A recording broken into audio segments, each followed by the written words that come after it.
Welcome to Room 5. My name is Guy Williams, and I'm here to talk about blogs. The word blog comes from weblog. Let's take the word web. Web comes from to weave. A weaver, a professional weaver, someone who weaves, makes a web. Today, we would say cloth instead of web, and web moved to spider web. Spiders weave webs. Now, when it was time to create the internet, they decided to call it the World Wide Web. That's www, World Wide Web. Now, what about log? Log, as you know, is a piece of wood. And so, for example, I slept like a log. Now, in ships in the old days, they used to take a piece of wood that they called the log and throw it overboard.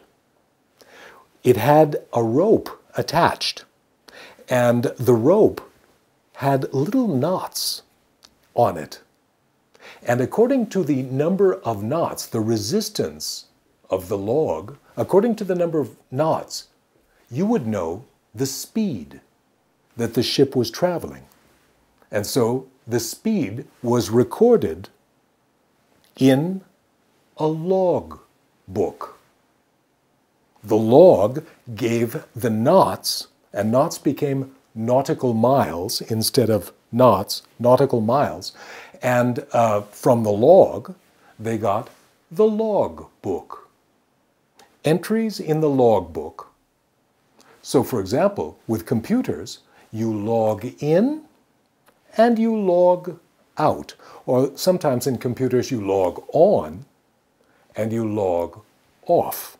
Log being what you write, for example, in a diary, in an agenda, or what the captain writes in the ship's logbook.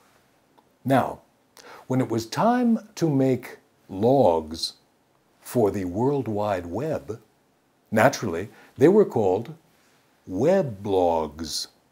Weblogs. Weblogs. People got tired of that and started calling them blogs.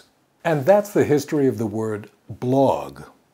Words are astonishing. Words are fascinating. And we live in a web of words. Well, thank you for joining us, and thank you for seeing Room 5.